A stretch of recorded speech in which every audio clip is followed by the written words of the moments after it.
एकाच निर्मिती संस्थेचा अशा पद्धतीचा एक नाट्य महोत्सव, त्याच्यात 9 नाटकं, एक चित्रपट, हा खूप एक विलक्षण इव्हेंट आहे असं मला वाटतं. मला पर्सनली खूप अभिमान आहे, कारण याच्यात 5 नाटकं मांडली आहेत. त्याच्यामध्ये 4 मध्ये मी अभिनय करतो, एक मी लिहिलेलं आहे, तर 2. त्यामुळे मला पर्सनली आनंद आहे. आणि भद्रकाली ही माझ्यासाठी मातृसंस्थेसारखी आहे, कारण हक्कानं जेव्हा नवीन नाटक करायचं किंवा लिहायचं विचार येतो, तर माझं नाव प्रसादचं आणि भद्रकालीचं होतं. आणि बाबूजींचे आशीर्वाद आहेत की ह्या अशा पद्धतीचा नाट्य महोत्सव होता. हा एक रेग्युलर इयरली इव्हेंट आहे.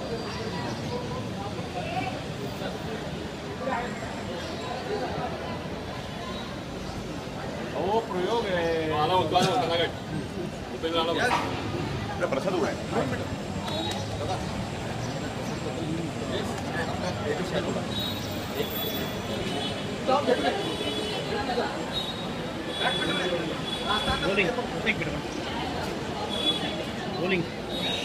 मला असं वाटतं की मराठी व्यावसायिक सृष्टीची खूप मोठी परंपरा आहे आणि खूप मोठमोठे बॅनर्स, खूप मोठमोठे संस्था होऊन गेले.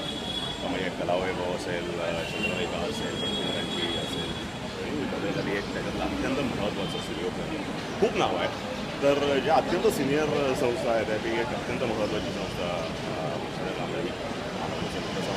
त्यांची संस्था. आणि अनफॉर्च्युनेटली खूप संस्था ती माणसं जेव्हा कार्यरत होती तेव्हा अत्यंत जोरामध्ये होत्या आणि पुढे कालांतराने त्या संस्था बंद पडल्या किंवा म्हणावं तेवढं ते पुढे झालं नाही. पण वगैरे त्याला अपवाद आहे असं म्हणता येईल, कारण की प्रसाद कांबळी ज्या पद्धतीने त्यांनी संस्था पुढे नेण्याचा प्रयत्न किंवा वेगवेगळी नवीन नाटकं व्यावसायिक